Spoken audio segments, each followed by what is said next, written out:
I was just an apprentice, a human tinkerer trying to make a living in the Drakenfold kingdom. 3 weeks in, and I was already used to the suspicious glances.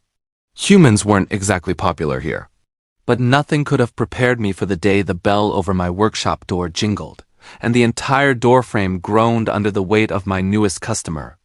It was a baby dragon with golden scales that shimmered even under a layer of soot. His wings were way too big for his tiny body, and he was dragging a scorched, half-melted toy behind him, sniffling little puffs of smoke. He squeezed through the doorway, his big, shimmering eyes welling up with tears. He held up what looked like the sad remains of a mechanical griffin. "Woman, fix," he whimpered, his voice cracking. I froze. This wasn't just any dragon. His refined features screamed royalty. Royal dragons didn't just wander into common workshops. And I, a human on shaky ground, was definitely not supposed to be interacting with one without supervision. But then he let out another smoky sob, and all my caution melted away. This wasn't a threat. He was just a heartbroken little boy. I knelt down slowly, trying not to seem intimidating. "Easy there, little one. What happened?" He hiccuped, sending a small shower of sparks onto the floor. "I play too strong." "It break." His tiny tail drooped. "Papa say?" "No more toy." My heart ached for him.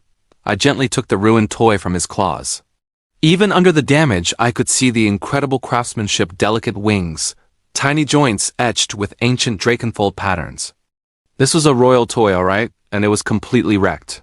"Can fix?" he asked again, his voice trembling with a desperate hope that I couldn't bear to crush. I had no idea if I could repair something this intricate, but looking at his teary face, I knew I had to try. "I'll give it my best shot," I said. The little dragon's face brightened. He curled up right beside my workbench, a scaly golden shadow watching my every move.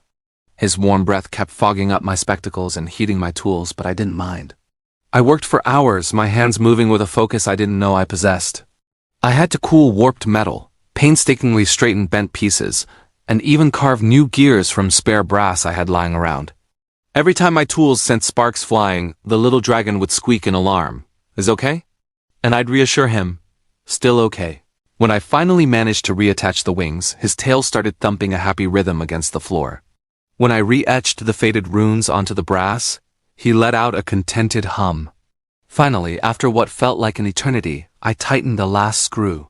I held up the restored griffin. It was whole again, polished and shining as if it were brand new. "Here you go," I said, my voice hoarse. The baby dragon gasped, a surprisingly adorable sound for a creature with fangs longer than my fingers.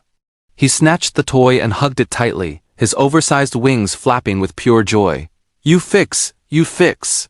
He roared, the sound nearly shaking the tools off my walls. He immediately shrank back, looking embarrassed. Sorry. I know roar inside. I couldn't help but laugh. "It's fine, little guy."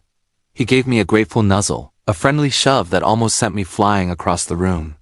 Then, with a final happy chirp, he scampered out the door, launching clumsy little firebursts into the evening sky. I watched him go, a warm feeling spreading through my chest. I thought that was the end of it, a good deed done, a story to tell no one. I was so wrong.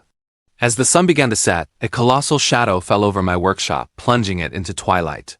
The ground trembled. I looked up to see something enormous landing just outside. Then, the Dragon King himself, Lord Vyraz the Tempest-Scaled, stooped down, his magnificent head filling my entire doorway. His eyes glowed like molten gold.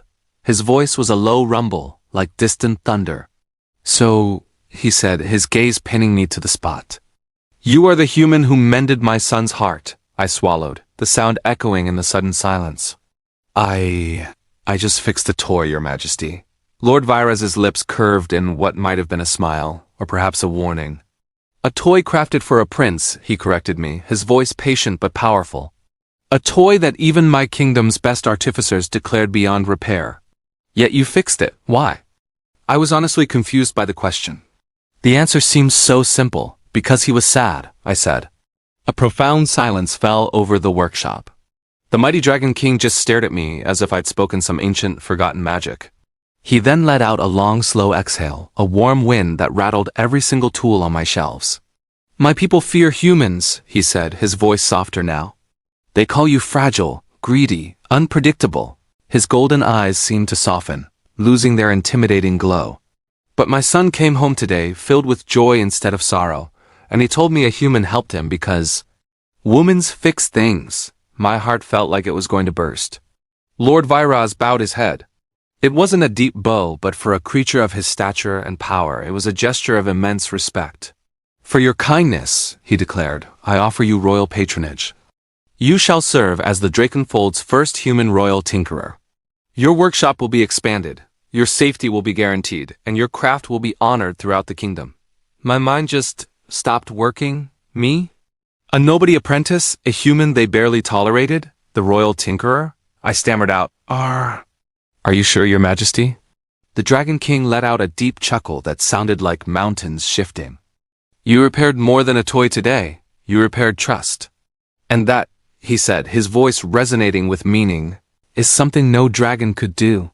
He began to turn away, his scales catching the last rays of sunlight like 1,000 burning embers. He paused and glanced back. Oh, and do accept the offer. My son insists his woman fixer stays close. From behind the king's massive leg, the little baby dragon peeked out, clutching his griffin tightly. He gave me a huge, toothy grin. At that moment I knew my life had changed forever. I smiled back.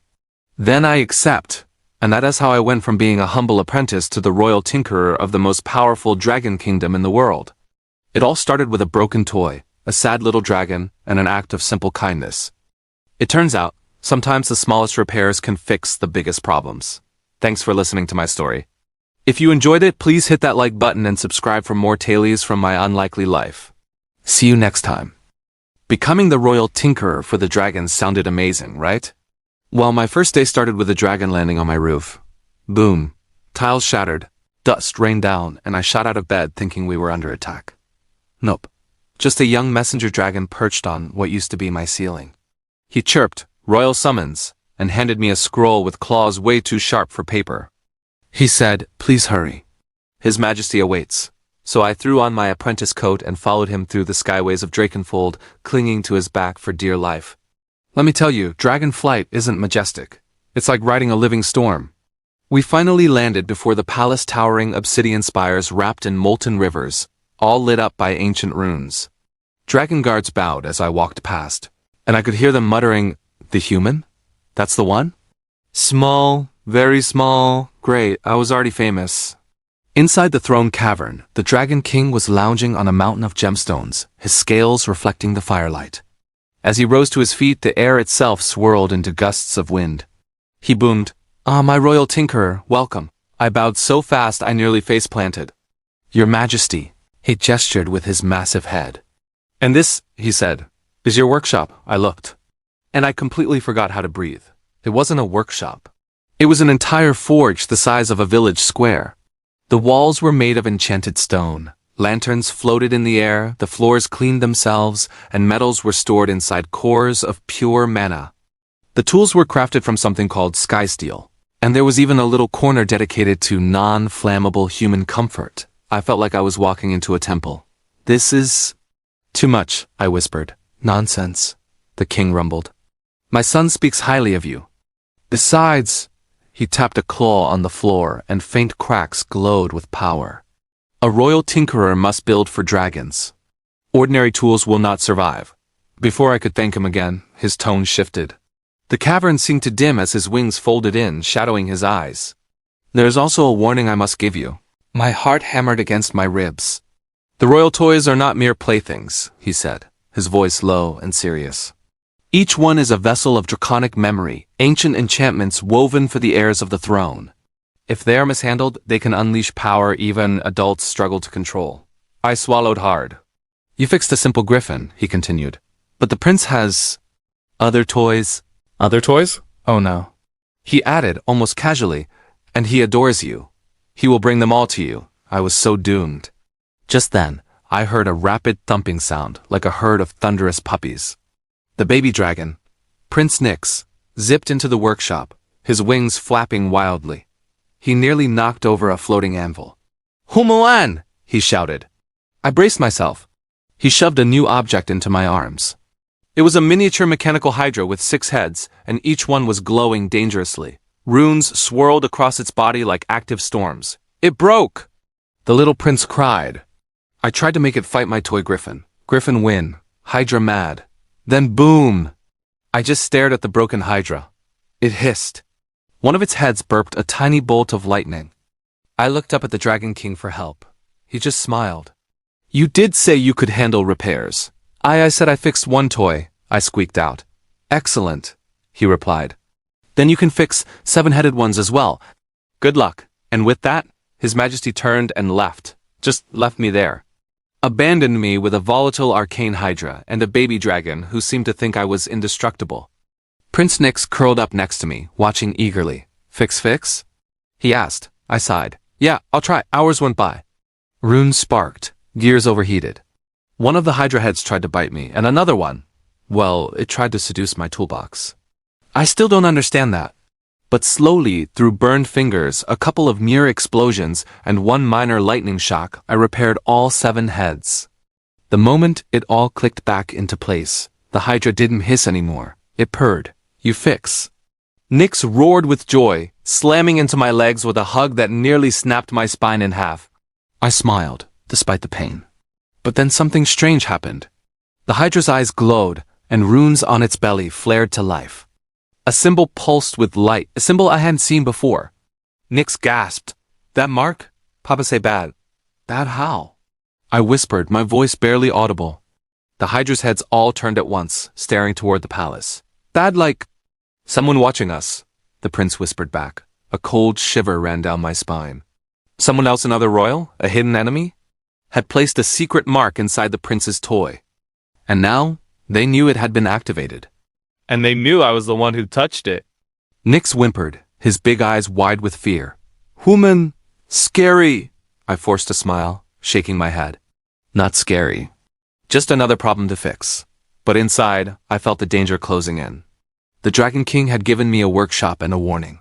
But it looked like someone else wanted to give me a warning of their own. Thanks for watching, everyone. This story is getting intense, and I can't wait to see what happens next. If you enjoyed this, please hit that like button. And don't forget to subscribe so you won't miss part 3.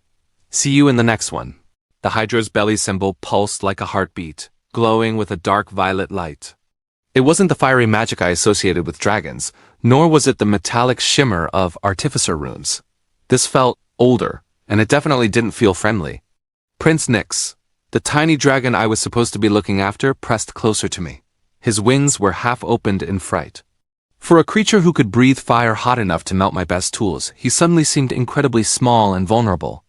Papa say this mark only for bad dragon, he whispered, his little voice trembling. Bad dragon? My own voice cracked. I couldn't help it. Nyx nodded, his big golden eyes wide with fear. Hidden Wing. I had heard that name before.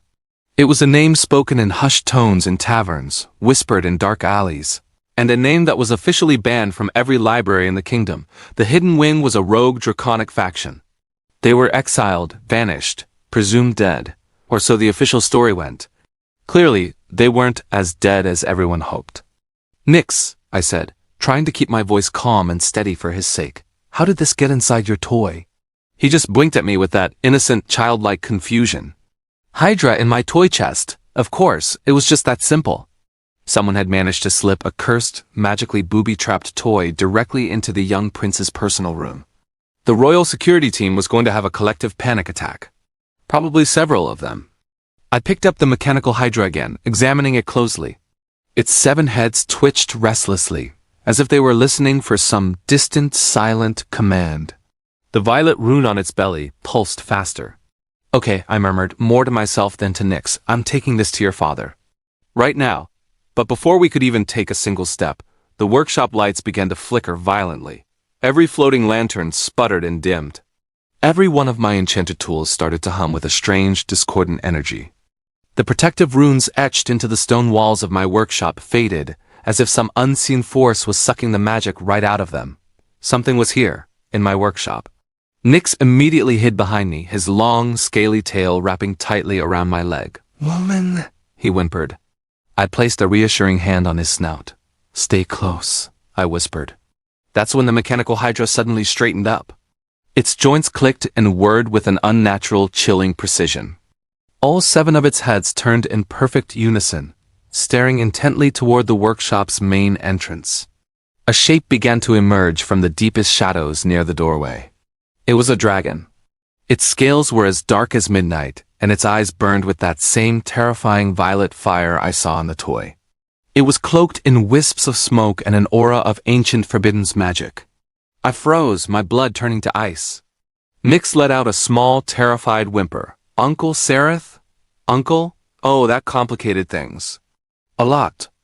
The dark dragon, Sereth, took another step into the light and gave a short, mocking bow. "My dear nephew," his voice was a low, smooth purr that sent shivers down my spine. "I've come for what is mine." My protective instincts kicked in. I held the Hydra tighter against my chest, shielding it. "This doesn't belong to you," I said, my voice firmer than I felt. Sereth let out a low chuckle. "Oh, human," he purred. "Everything belongs to me. Even the future king." At his words, Nyx recoiled, pressing himself even harder against my leg. "No, Papa say you banished," he cried out. Sereth flicked his powerful tail, and a shower of violet sparks scattered across the stone floor, sizzling where they landed. "Your father fears change, little one. He fears progress, but I embrace it." His burning violet eyes locked onto the Hydra in my hands. "This little toy is merely the first step. A key." The Hydra in my arms seemed to respond, letting out a low, mechanical growl. Its runes glowed brighter, pulsing in perfect sync with Sereth's magic. "What does it do?" I asked, trying to buy time, trying to understand the threat. Sereth's smile was razor-sharp, full of cruel intent. "It awakens potential," he said silkily. "Or it destroys weakness. Whichever comes first." "No, absolutely not." I'd fixed enough cursed objects in my career to recognize classic villain talk when I heard it. That was Villain Monologue 101. He extended a long, sharp claw towards me. "Give it to me, human, and I might let you leave this cavern in one piece." Before I could even think about the consequences, the word was out of my mouth. "No," I stood my ground. "I don't hand over children's toys to terrorists." The workshop went dead silent. The only sound was the faint hum of my failing enchantments. Then Sereth laughed. It wasn't a sound of amusement. It was a low, thunderous rumble that seemed to twist the very air around us. "You have spirit," he growled. "A pity you are so fragile." He took a deep breath, his chest swelling, and I saw violet flame gathering at the back of his throat. I didn't hesitate. I grabbed Nyx and dove behind the nearest enchanted support pillar just as a torrent of cursed fire blasted through the space where we'd been standing. The heat was intense, even from behind cover. My tools melted into slag. The ancient stone of the pillar cracked under the magical assault. The Hydra in my hands let out a piercing screech, a mechanical cry that seemed to answer its creator's rage. Sereth stomped closer, his heavy footsteps shaking the floor. "You think you can protect him from me?" he roared. I didn't have a grand plan, I just acted on pure instinct. I unclipped a heavy steel pressure clamp from my tool belt, something I used for holding stubborn gears in place, and with all my strength I hurled it at the Hydra's exposed core. It flew true. The clamp struck the mechanism perfectly, snapping a critical gear with a loud crack. The Hydra spasmed violently, its violet runes flickering like a dying candle. And then, with a final pathetic whimper, it exploded into a shower of completely harmless metal shards. Sereth let out a roar of pure, unadulterated fury. "You dare destroy my work?" he bellowed. I pushed myself to my feet, panting, my heart hammering against my ribs. "Fixing things," I said, trying to sound braver than I felt, "also means knowing when to break them." The dark dragon lunged. But before he could reach me, Nyx, the tiny, terrified dragon prince, did something incredible. He leaped between us, his small wings flared wide in a gesture of defiance. "No!" he roared. And it wasn't a squeak or a whimper, it was a real roar. A shockwave of pure golden magic erupted from his chest. It was wild, uncontrolled, and unbelievably powerful. The wave slammed into Sereth, sending the massive dragon crashing into the far wall of the workshop. The whole cavern trembled from the impact. Sereth snarled, pushing himself up from the rubble, his violet eyes burning with renewed hatred. "Untrained brat," he began, but he was cut off. Another voice, a voice that sounded like a volcanic eruption, echoed through the chamber. "Sereth!" The Dragon King himself stood in the entrance. Vyraz, Nyx's father. His eyes blazed with the light of molten gold, and his immense wings spread to fill the entire workshop, casting long, menacing shadows. Sareth froze. "Brother," he hissed. Veyraz took a step forward, his voice a low, dangerous growl. "Step away from the human," he commanded, "and from my son." Sareth sneered, unafraid. "The boy needs proper guidance. Your weakness blinds him to his true potential, the only weakness here." Veyraz roared back, the sound shaking the very foundations of the mountain. "Is your obsession with control?" The air crackled with raw power as the two royal dragons faced off, the king's righteous authority against his brother's forbidden, corrupting magic. I clutched Nyx close, feeling his tiny body trembling against me. This wasn't just some simple family feud. This was the beginning of a war. And somehow, I, a humble human tinkerer who just wanted to fix toys, was now standing right in the middle of it all.